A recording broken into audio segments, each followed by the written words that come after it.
di sini timbul kejadian yang aneh. Ketika saya naik tangga, itu si bapak yang saya ketemu di atas itu muncul dari bawah. Logikanya begini aja, kalau orang tersebut ada di atas yang menunjukkan saya duluan ke bawah gitu kan.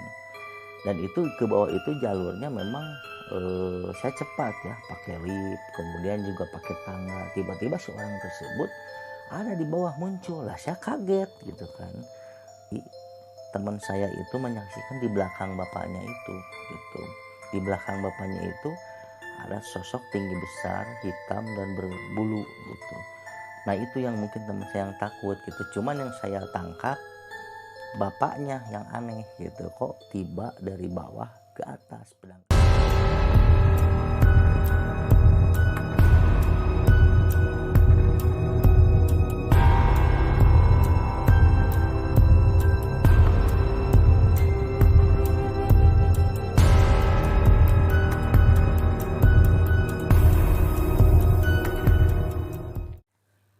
Assalamualaikum warahmatullahi wabarakatuh. Jumpa kembali di Teddy Journal Official di acara Teddy Punya Cerita. Di kesempatan episode ketiga ini saya akan membahas mengenai pengalaman menyambangi pasar yang terkenal di kota Bandung, yaitu Pasar Baru. Bagaimana awal kejadiannya seperti apa? Mari kita simak cerita berikut ini.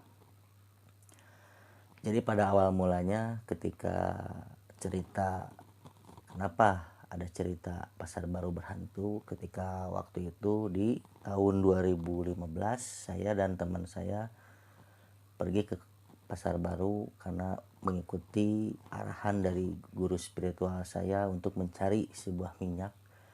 Ya, minyak itu adalah minyak japaron hijau.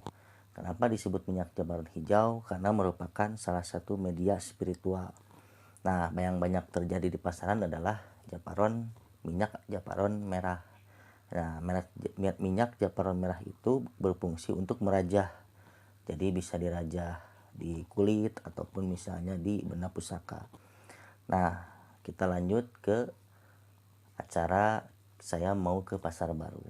Nah, saat itu saya sama teman saya itu janjian mau ke Pasar Baru. Saya sebelumnya sudah minta tolong ke teman saya itu untuk diantar ke Pasar Baru sekitar sesudah pulang kerja. Kami di tempat kerja itu pukul 2:30 langsung beres-beres. Kemudian juga saya bersama teman itu menggunakan sepeda motor. Nah, sampai di Pasar Baru itu dari tempat kerja sekitar 30 menit. Di sana teman saya bilang kita nggak usah parkir di basement, katanya kan kalau kesorean juga nantinya terlalu macet ya. Kemudian saya berpikir untuk ya sudah kita parkir di pinggir Pasar Baru.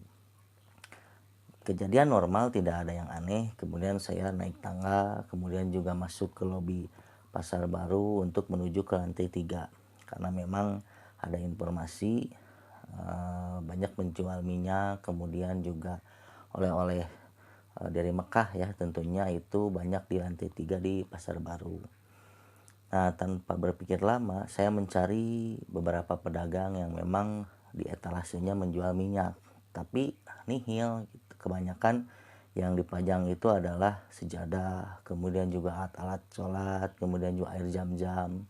Tapi teman saya bilang coba aja tanya satu persatu gitu ya. Tanpa berpikir lama juga saya udah mulai tanya ke mereka satu persatu, tapi mereka memang tidak memiliki minyak yang dimaksud, tapi hanya menunjukkan bahwa ada minyak merah japaron merah aja gitu, dan menyarankan untuk membeli minyak japaron hijau itu cari di daerah Otista. Nah, di sana kan banyak toko-toko ya, khususnya oleh-oleh haji lah mungkin terdapat di situ. Kemudian terakhir saya berkunjung ke toko yang memang tidak banyak etalase, kemudian juga suasana tokonya itu ya agak sedikit kuno ya, berbeda dengan toko yang lain, sudah modern gitu, sudah mulai seperti desain interior pasarnya juga sudah bagus. Tiba-tiba saya tanya ke toko tersebut, "Pak, saya mau nyari minyak japaron hijau." "Wah, nggak ada mas minyak japaron hijau. Buat apa?" Saya nggak akan jelasin itu untuk apa.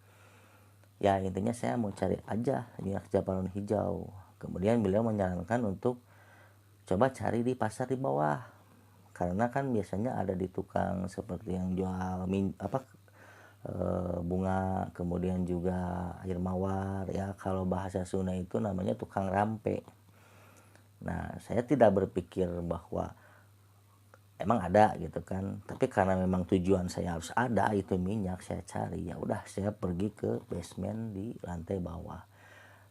Entah lama ya pakai lift, kemudian juga menaik beberapa tangga, 2 turun tangga ke bawah lah saya sampai tiba di basement yang memang setiap paginya itu menjual kebutuhan-kebutuhan pokok atau yang disebut dengan pasar tradisional. Ada yang jualan sayur, kemudian daging, tapi pada saat itu kan jam 3 sore. Nah, itu semua basement itu, di situ basement gelap, kondisi gelap, tidak ada seorang pun. Saya merinding juga gitu, padahal itu masih sore. Nah, kemudian teman saya bilang kayaknya salah informasi gitu, kok beliau menunjukkan di arah ke bawah gitu. Dengan kondisi basement yang gelap, kemudian juga lembab, kemudian juga bau pasar ya, entah dari tanah ataupun dari udaranya yang pengap. Kemudian saya berpikir untuk yaudah kita naik ke atas gitu, atau kita langsung ke pasar yang ada di Otista. Nah, di sini timbul kejadian yang aneh.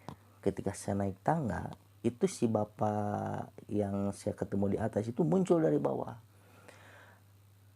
Logikanya begini aja, kalau orang tersebut ada di atas yang menunjukkan saya duluan ke bawah gitu kan.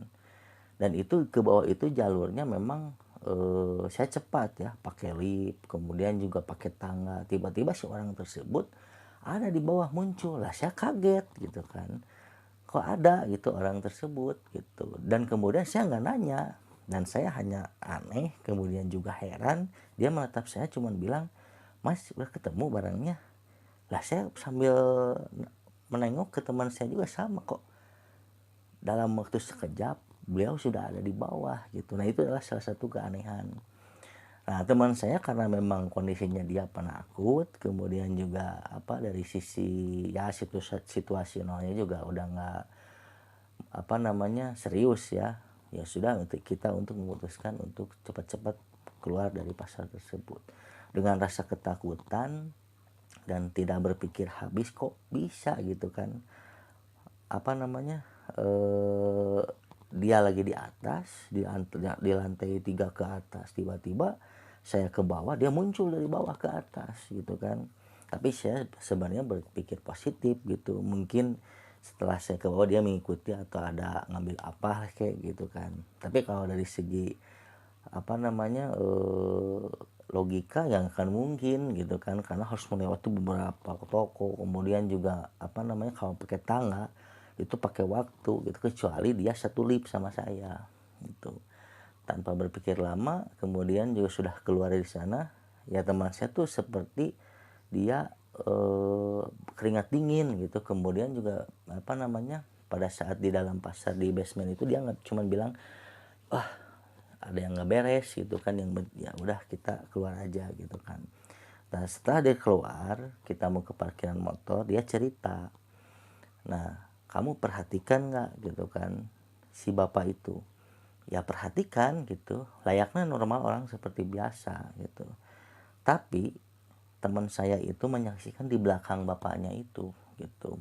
Di belakang bapaknya itu ada sosok tinggi besar, hitam dan berbulu gitu.